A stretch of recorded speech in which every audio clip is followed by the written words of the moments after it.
गुरु प्यारी साध संगत जी, आप सभी को प्यार भरी राधा स्वामी जी। गुरु प्यारी साध संगत जी, इस दुनिया में जो यह रिश्ते नाते हैं वह तो एक बहाना है। हमें पिछले जन्म के कर्मों का फल जो चुकाना है। हमारे असली रिश्तेदार तो बाबा जी ही हैं, जिनका भजन सिमरन करके हमें सचखंड को जाना है और उनसे मिलन करना है। हम सब लोग सुख के पीछे कैसे भाग रहे हैं, पर प्यारों सुख है कहाँ? सुख और कहीं नहीं, सुख तो हमारे अंदर ही छुपा है। जैसे कोई हमारे से पूछता है कि बाबा जी कहाँ पर रहते हैं, तो हम सब यही कहते हैं कि बाबा जी तो ब्यास में रहते हैं। कोई यह नहीं कहता कि वह तो हम सबके अंदर रहते हैं। हमने उन्हें अपने अंदर में ढूंढना है। जब वह नाम देते हैं तो सूक्ष्म रूप में वह हम सबके अंदर बैठ जाते हैं। हमें तो केवल उनकी पहचान करनी है, हमेशा सच बोलना है, उनके बताए अनुसार भजन सिमरन को पूरा समय देना है और बाबा जी से खुशियां लेनी है। साध संगत जी, आज आपको जो हम साखी सुनाने जा रहे हैं वह साखी सच बोलने की है। सच बोलने से कैसे एक चोर भी तर गया। साध संगत जी, एक चोर था, वह एक संत के पास गया और बोला, बाबा जी मैं जब भी चोरी करता हूँ तो फंस जाता हूँ, पकड़ा जाता हूँ, मैं क्या करूँ?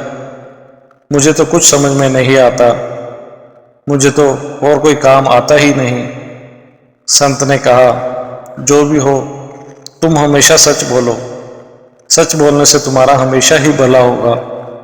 वह बोला, सच बोलूंगा तो जरूर पकड़ा जाऊंगा। संत ने कहा, तुम एक बार करके तो देखो। उसके कुछ दिन के बाद चोर राजा के महल में चोरी करने के लिए चला गया और बोला, अगर मैं पकड़ा गया तो कोई पूछेगा तो मैं सच बोल दूंगा कि मैं चोर हूं और चोरी करने के लिए आया हूं। महल के गेट पर द्वारपालों ने उसे रोका और पूछा कि तुम कौन हो? तो वह बोला, मैं चोर हूं। द्वारपालों ने सोचा कोई मंत्री होगा, हमारे साथ मजाक कर रहा है। उन्होंने उसे राजमहल में जाना दिया। फिर वह रानी के कमरे में गया और दासियों ने पूछा तो वह बोला, मैं चोर हूँ। उन्होंने भी अंदर जाने दिया। उसने वहाँ से बहुत सारा सामान चोरी कर लिया। सामान लेकर जब वह बाहर जा रहा था तो रानी ने पूछा तो वह बोला, मैं चोर हूँ। रानी ने उसे जाने दिया। उसने सोचा शायद राजा ने इसे कुछ मंगवाया होगा और उसे बाहर जाने दिया। जब राजा ने उस चोर से पूछा तो फिर वह बोला, मैं चोर हूँ। राजा ने सोचा रानी ने इसे कोई सामान दिया होगा, इसलिए राजा ने उसे बाहर जाने दिया। बाद में दासियों ने शोर मचाया कि रानी के कमरे में चोरी हो गई है। चोर राजमहल में चोरी करके सीधा उस संत के पास गया और उनके चरणों में गिर गया और बोला, बाबा जी, अगर एक सच चोर को भी तार सकता है तो नेक कर्म करने वालों को कितना भला होगा। चोर ने चोरी छोड़कर उस बाबा की शरण ले ली और सेवा लेकर हमेशा वहीं रह गया। ऐसे ही बाबा जी की प्यारी एक बीवी ने अपने सतगुरु जी के लिए अपने हाथों से एक सुंदर चादर बनाई थी। चादर बनाते बनाते कुछ समय लग गया तो वह चादर थोड़ी गंदी हो गई। तो उसने वह चादर धोने के लिए एक धोबन को दे दी और उससे बोली, इस चादर को दूसरे कपड़ों के साथ मत धोना, क्योंकि यह मेरे सतगुरु जी के लिए है। किसी दूसरे कपड़े का रंग इस पर न चढ़ जाए। धोबन बाबा जी को मानती तो नहीं थी और न ही कभी सत्संग गई थी। लेकिन फिर भी उसके मन में अपने बाबा जी के लिए काफ़ी प्रेम था। उसने वह चादर बाकी कपड़ों से अलग धो दी। जब वह बीबी धोबन से चादर लेने आई तो वह चादर को देखकर बहुत हैरान रह गई, क्योंकि वह चादर तो दूध की तरह सफ़ेद हो गई थी। जब उस बीबी ने धोबन को चादर धोने के पैसे दिए तो उसने पैसे लेने से मना कर दिया कि यह तो सतगुरु की सेवा का काम है, मैं तुमसे इसके पैसे नहीं लूँगी। धोबन ने उस बीबी से पैसे नहीं लिए तो चादर वाली बीबी ने उसका प्रेम देखकर कहा, बाबा जी आपे तेरी संभाल करेंगे। काफ़ी समय के बाद धोबन के सपने में बाबा जी आए और उन्होंने उससे कहा कि बीबी तुम्हें इस तारीख को लेने के लिए आएंगे। वह धोबन सपने में बाबा जी के दर्शन पाकर बहुत खुश थी।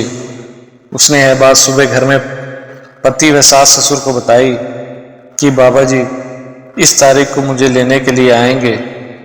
तो वह हंसने लगे, क्योंकि वह बाबा जी को और उनकी शक्ति को नहीं जानते थे। धीरे धीरे यह बात पूरे मोहल्ले में फैल गई कि उस धोबन के सपने में बाबा जी आए हैं और वह उसको इस तारीख को लेकर जाएंगे। यह बात उस चादर वाली बीबी को भी पता चल गई जिसने उसे चादर धुलवाई थी। वह बीबी सुबह सिमरन पर बैठी और सतगुरु जी से बोली, बाबा जी वह धोबन तो आपका नाम भी नहीं लेती, आपका सिमरन भी नहीं करती, कभी सत्संग में भी नहीं जाती, फिर भी आपने उसको दर्शन दिए और उसको लेकर जाने को भी कहा, इसका क्या मतलब है? तो बाबा जी ने कहा, बीबी जब तुमने उससे चादर धुलवाई थी तब उसने तुमसे चादर धोने के पैसे नहीं लिए थे। तब तुमने ही कहा था कि सतगुरु तुम्हारी संभाल करेंगे। बाबा जी बोले, बीबी मैंने तो बस तुम्हारी जुबान की लाज रखी थी, इसलिए उसको बताने के लिए मुझे जाना पड़ा। तो साध संगत जी, बाबा जी हर पल हमारे साथ हैं। हमारे मन की बात को कैसे जान लेते हैं, उन्हें अपने से दूर मत समझो। वह तो हमेशा हमारे अंग संग है, हमें तो केवल पहचान करने की जरूरत है। इसी के साथ इजाज़त चाहते हैं, फिर मिलते हैं आपसे अगली साखी में। तब तक के लिए राधा स्वामी जी।